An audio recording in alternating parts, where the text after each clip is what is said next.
اللہ اللہ اللہ اللہ اللہ اللہ اللہ نحمده ونصلي ونسلم على رسوله الكريم اما بعد فاعوذ بالله من الشیطان الرجیم بسم اللہ الرحمن الرحیم رب اشرح لي صدری ویسر لي امری واحلل عقدۃ من لسانی یفقہوا قولی۔ سلسلہ احکام القرآن میں آج ہم مہر سے متعلق احکام و مسائل کو جانیں گے۔ مہر اس مالی منفعت کا نام ہے جس کے عوض شرعاً مرد کو عورت پر حق زوجیت حاصل ہوتا ہے۔ ارشاد باری تعالیٰ ہے اور عورتوں کو ان کے مہر خوشی سے دو، عورتوں کو ان کے مہر خوشی سے دو۔ اس آیت میں اللہ تعالیٰ نے شوہروں کو حکم دیا کہ وہ بیویوں کو ان کے مہر خوشی سے ادا کریں۔ مہر کی اقسام کی بات کر لیں تو مہر کی 3 اقسام ہیں۔ نمبر 1 مہر معجل، نمبر 2 مہر معجل اور نمبر 3 مہر مثل۔ مہر معجل کہتے ہیں، معجل کا معنی ہے جلدی کرنا یا سبقت کرنا۔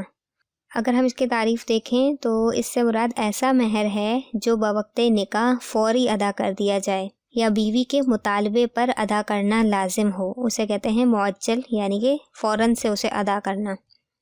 پھر معجل کہتے ہیں کسی چیز کی مدت مقرر کرنا یا مہلت دینا، اور اس سے مراد ایسا مہر ہے جس کی ادائیگی کے لیے فریقین کے مابین میعاد مقرر کی گئی ہو، مثلاً سال یا 2 سال وغیرہ۔ اور اگر کوئی مدت مقرر نہ کی جائے تو پھر یہ طلاق یا زوجین میں سے کسی ایک کی وفات پر قابل ادائیگی ہوتا ہے۔ یعنی کہ معجل میں یہ ہے کہ مدت مقرر کر دی جاتی ہے یا مہلت دی جاتی ہے۔ اگر مدت مقرر کر دی ہے تو پھر اسی مدت کے اندر پھر اسے دینا پڑتا ہے، اور اگر مدت مقرر نہیں کی گئی مہر کی تو پھر اگر طلاق ہوئی تو پھر طلاق کے وقت میں ادا کرنا پڑے گا مہر، ورنہ اگر وفات ہو جائے گی دونوں میں سے کسی ایک کی تو پھر وہ ادائیگی کے قابل کہلائے گا، یعنی کہ فوراً سے اسے ادا کرنا پڑے گا۔ نمبر 3 ہے مہر مثل۔ مہر مثل سے مراد وہ مہر ہے جو عورت کے باپ کی رشتہ دار عورتوں، مثلاً پھپھیوں، سگی بہنوں اور چچا زاد بہنوں کو دیا گیا ہو۔ مہر مثل کی تعین کے لیے جہاں عورتوں کی عمر، حسن و جمال، علم و عقل، دینداری اور کردار کا لحاظ کیا جائے گا، وہیں ان عورتوں کے شوہروں کے حسب اور مال کو بھی دیکھا جائے گا۔ علاوہ ازیں مندرجہ بالا چیزوں کے اختلاف سے مہر میں بھی اختلاف ہوگا، یعنی کہ باپ کی طرف سے رشتہ دار جو عورتیں ہیں ان کے مہر کو تو دیکھا جائے گا، لیکن اس کے ساتھ ساتھ ہم نے کیا دیکھنا ہوگا، عورت کی عمر بھی دیکھی جائے گی، حسن و جمال، علم و عقل، دینداری اور کردار کا لحاظ بھی دیکھا جائے گا، اور اسی طرح دوسری سائڈ یعنی کہ شوہر کی طرف سے بھی اس کا حسب اور مال وغیرہ دیکھا جائے گا۔ تو اس لحاظ سے مہر مثل بھی مختلف ہو سکتا ہے۔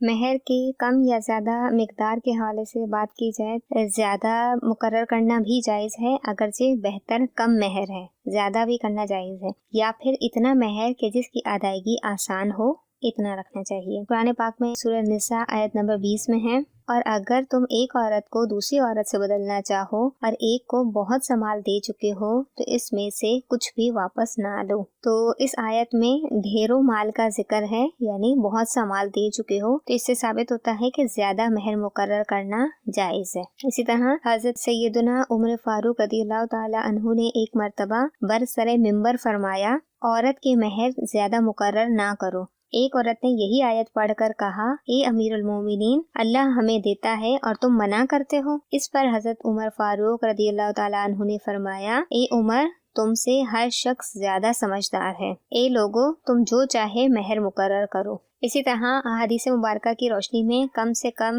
مہر یعنی ابتدائی مہر 10 درہم ہے۔